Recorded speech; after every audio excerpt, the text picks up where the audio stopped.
প্রত্যন্ত গ্রামে একজন গোয়াল ছিল। তার বউ তাকে প্রত্যেকবার কিছু মাখন আর দই দিত, সেগুলো সে শহরে নিয়ে বিক্রি করত।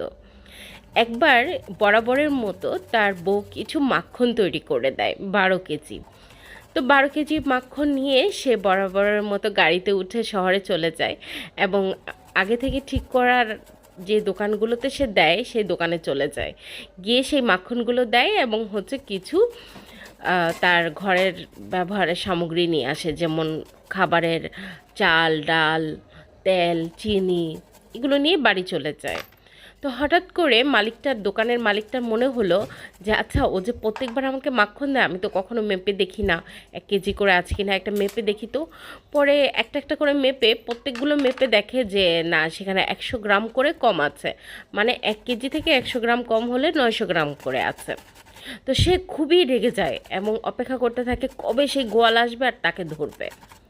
তো 2 দিন পরে ঠিক গোয়াল আবার সেই বরাবরের মতো মাখন আর ঘি নিয়ে যায়।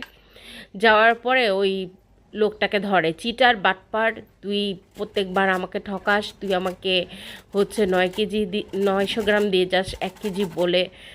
তখন ওই লোকটা খুব অবাক হয়, বলে আপনি ঠিক করে দেখেছেন? বলে হ্যাঁ, আমি ঠিক করে দেখেছি। দাদা, একটু আমার কথাটা শুনুন। আমার বাসায় পাল্লা আছে, কিন্তু আমার কাছে কোনো পাথর নেই। আপনার এখান থেকে যখন আমি চিনি নিয়ে যাই 1 কেজির, তখন আমি একটা পাল্লার মধ্যে 1 কেজি চিনি রাখি, আর একটা পাল্লার মধ্যে আমার বানানো জিনিসপত্র, যেটা আমি 1 কেজি আন্দাজ করে করি, সেটা রাখি। রেখে তারপর আমি সেটাকে ওজন দিয়ে আমি সেভাবে বানিয়ে নিয়ে আসি। আপনারা কি বুঝতে পেরেছেন যে অ্যাকচুয়ালি চোরটা কে? আপনি আপনার লাইফে যা করবেন ঠিক তাই 2 গুণ 3 গুণ করে আপনার লাইফে ফিরে আসবে। তো সময় থাকতে আসলে সবাইকে শুধরানো উচিত, কারণ আপনি যখন আরেকজনকে ক্ষতি করবেন, আরেকজনের জিনিস আত্মসাৎ করবেন, আরেকজনের জিনিস মেরে খাবেন, আপনার কখনো ভালো হবে না। যেহেতু ভিডিওটা অনেক বড়, সেহেতু আমি আরেকটা গল্প বলবো, সেটা আপনাদের ভালো লাগবে। যখন কেউ বিপদে পড়ে, তখন সে প্রথম কার কাছে সাহায্য চায় জানেন? আল্লাহর কাছে সাহায্য চায়।